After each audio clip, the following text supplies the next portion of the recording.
my camera travel bag for 2018.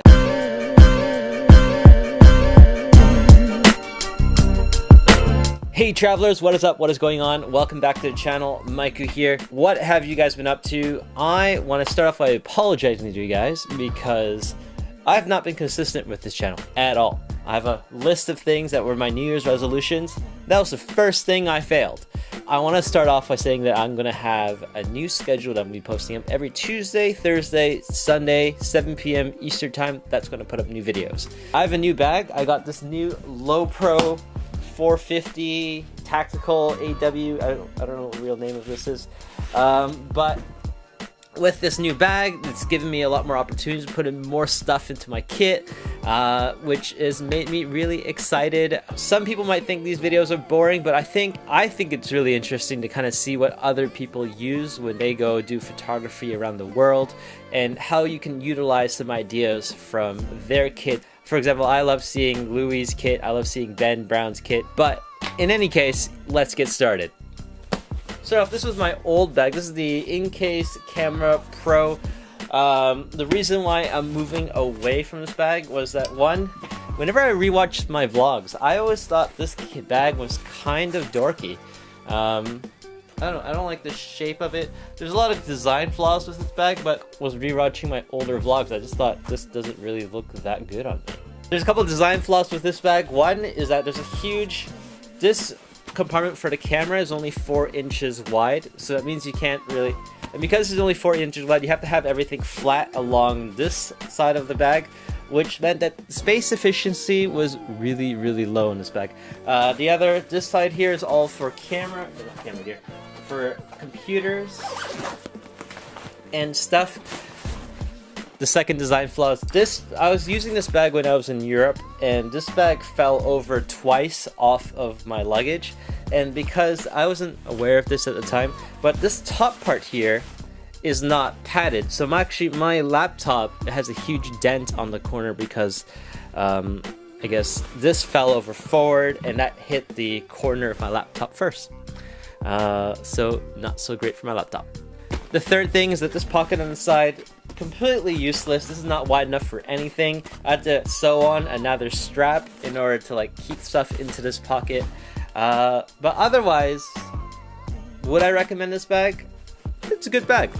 If it looks great on you, use it. I've moved on to this. I love this bag just because of like when you're wearing it, it feels like you're like ready to go on an undercover mission and you're ready to like go get some bad guys, which is where I'm going to end that metaphor. But why don't we start off with what is actually in. Okay, so let's talk about some of the kit that I use. I use the Canon 80D, which is the thing that I'm filming on right now. Actually. Okay, first things first, I'm filming everything on my Canon 80D, which is connected to my Sigma 18-35 lens. So one of the things that you might have noticed recently is that a lot of the big high-end YouTubers, so Peter McKinnon, for example, he uses the Canon 1DX Mark II, and his backup camera is the Canon 6D Mark II, both full frame. Casey, I think he's using the 6D Mark II, but for the longest time he was using the Canon 80D. If Casey was able to film 500 videos with the Canon 80D series and the 70D series, I think this is probably good enough for me. I think a lot of it has to do with this amazing glass that I have on my lens. This is the Sigma 18-35, always crystal sharp. The only bad thing about this lens is that you can't really use it for vlogging. It makes an autofocus noise, which is why I'm using this as my audio source. You can't hear it right now, but I can definitely hear the autofocus going da da da da da da da da da da da. Okay, moving on. So on top of this is my main photography lens, and when I'm shooting in low light conditions like this room here, this is my main vlogging lens. This is the 10-18 Canon STM lens. It's about 500 bucks. Really great lens, really crystal sharp. There's some like distortion on the ends, but that happens on all wide angle. But ever since I've started using this has silent autofocus. The most important thing for vloggers is having silent autofocus. This is the king for that. This is the 18-135 kit lens that you got from Canon with the 80D. Apparently this is like $900 or something ridiculous, but I've used this on a lot of different shoots, including the famous foot shot that I did from Niagara Falls. I was actually using this lens as opposed to my Sigma lens, and this thing is actually a beast. At some point, I'm gonna upgrade this from to the 70 to 200 2.8 millimeter $2,000 lens, but since I don't have just $2,500 lying around, this will do. This is a great lens. Definitely love this. Next up is my 50 millimeter. This is I have the EF 50 millimeter. This lens on a crop sensor mount means that this is actually, I think, 85 millimeters, 1.6.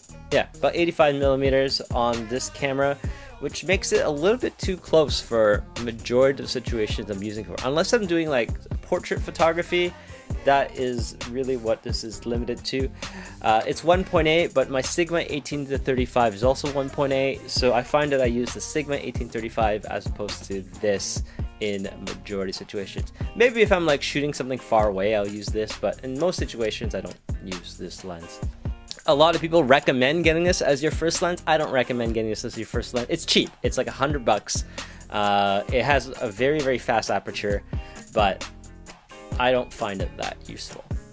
So this is on top of all of that, sometimes I just connect all the lenses to this Peak Design lens mount. This is so I can connect this on the front. I also have the version 3. So this is the version 3 Peak Design,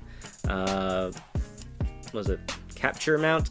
I love these things. These things make my life super easy when I'm on film shoots and things. I don't really like, I have the Peak Design slide, it's like the sling, but I prefer having this just strapped on my body because I think it's easier to just pull out, shoot, put it away, as opposed to always having something like float on the body. But you can also clip these mounts onto this. This goes into here like so, and then on these sides you put lenses and stuff. So I think it's super useful. I used this mostly when I was in Europe. It was great. I have this little patch. This usually goes on my hip, but when it's in the winter time, I can't put a coat with this on my hip at the same time, so I just leave it in my bag. This is the RX100 Mark V. If you've seen one of my older videos where I was talking about the Panasonic LX10, I highly recommend this over the LX10 just because this has infinitely better autofocus. It can shoot in slow-mo, and it's an absolute beast in low light. Definitely high marks to the RX. And this is like my slow motion / backup camera whenever I am out doing any type of video work. Sometimes I even use it when this has like all vlogging equipment on this lens. I use this as a photography tool because I love how this has like a little viewfinder. I can't take shots just freehanding. I have to have it like this. On top of this, I also have a whole one of these. This is a Manfrotto like little tripod mount. I use this in combination with the RX100 sometimes, or I use this in combination with this camera if I don't have my Joby GorillaPod, which is conveniently mounted on the front of my back here. This is the focus with the ball head. I think they're called the 5K now. You need to get the 5. If you're looking to get something today, they're called 5K. They made it more expensive for some reason, but it's literally the same thing as the Joby GorillaPod focus with the Ball X mount. The Ball X mount, if you can find that one, that's $40 cheaper. They do exact same thing. The 5K is only red. That's all it is.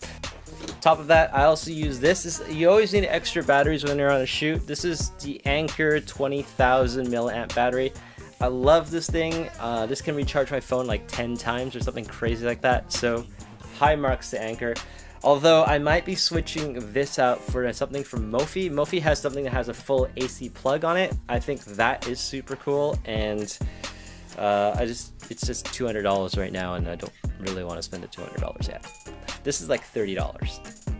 On top of that, I have this guy. This guy is the Shure. Everyone's using the Rode VideoMic Pro Plus because it has the auto on feature on it. When I was using it, I found that it was a little bit too big. Like, you can't do any photography because the cord actually just goes straight into your forehead when you try to look through the viewfinder. I like this. This is nice. This is the Shure VP83 with what do you call it? This is a dead cat or wind muffler. I just keep this on at all times because in most situations I'm going to be in windy situations anyways. I have this tactical flashlight I found on the TTC.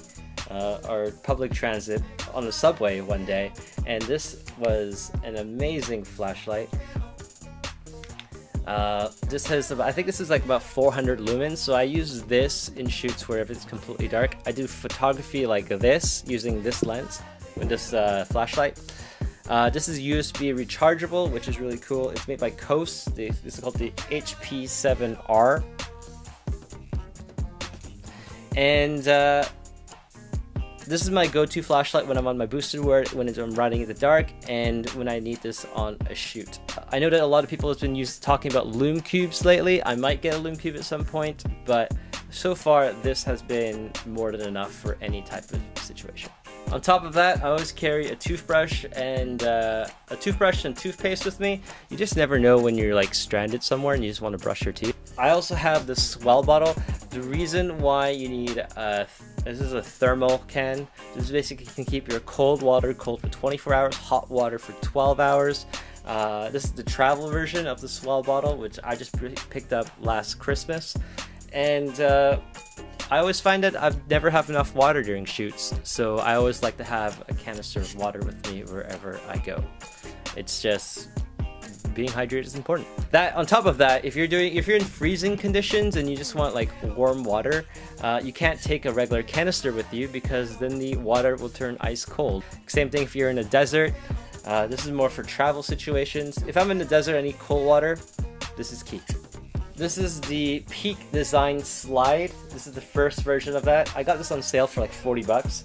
But this is possibly the best sling that you can find in the market. There's other ones that are from like Rapid Design and stuff, but they have very complicated mounting things. This just uses like little hooks that you can attach onto your camera. It's very fast, very convenient, and you can switch these out at any given moment. So, and these work with the Capture series, with my like current mounting system that goes on my tripod, that goes on my Joby Gorilla Pod, and goes on to a whole bunch of my stuff. So kudos to Peak Design. This stuff was crazy. Next up, headphones. At some point you always need a set of headphones for whatever reason. This is a wired set of headphones that I have the Apple dongle permanently on here at all times. This is meant to be a situation where if my AirPods die, which I usually carry on me, or my bigger headphones die on me, I always have a backup situation. There was one shoot that I did, I think I did a Quebec shoot last year, where it was like a week traveling all across Quebec, and on my first day I lost my headphones, which means I couldn't edit without everybody hearing me edit, which kind of sucked.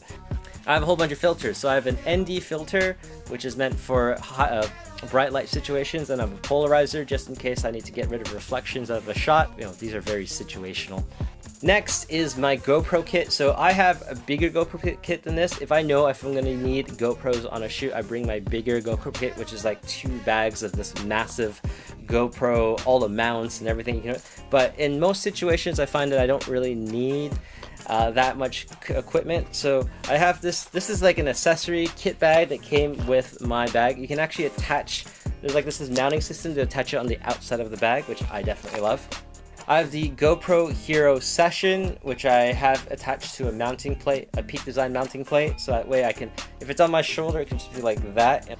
So I also have this on me at all times. This is the Hero GoPro 3 Black connected to a head mount, and that's if I need to get some like headshot or whatever. If I need to get like a shot of this with my head and I'm not on camera, I can do that because this is always in my bag.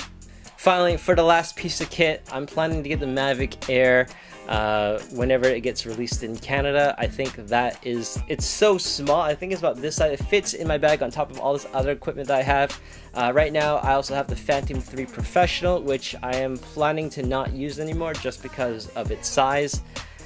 Yeah, it's just, you know, it's just that much more convenient to have something so compact as opposed to carrying something that's so massively huge. Finally, I have a 15-inch MacBook Pro. I think these bags are usually designed with the MacBook Pro in mind, so keep that in mind. But this fits in this bag perfectly snug. And oh yeah, so that's that. So hopefully that's helpful for you guys. I just found out a new website when I just finished editing this called kit.com. It basically lists all the equipment that most YouTubers use, including myself. It's pretty easy, it's fun to look at, and if you click on the actual links, it actually goes to Amazon affiliate links, so it definitely helps my channel as well, or the other YouTubers that you guys wanted to look at as well. Peter's on there, I think, Nicole, Casey, Ben Brown, Louis Cole, they're all actually on there, so I highly recommend checking them out. Otherwise, I will see you guys later. Remember, like and subscribe. Bye, guys. Oh, and if you guys have a chance, go check out my Instagram. I've been doing a lot of photography lately as opposed to video work, but I'll explain that in another video. Okay, bye guys.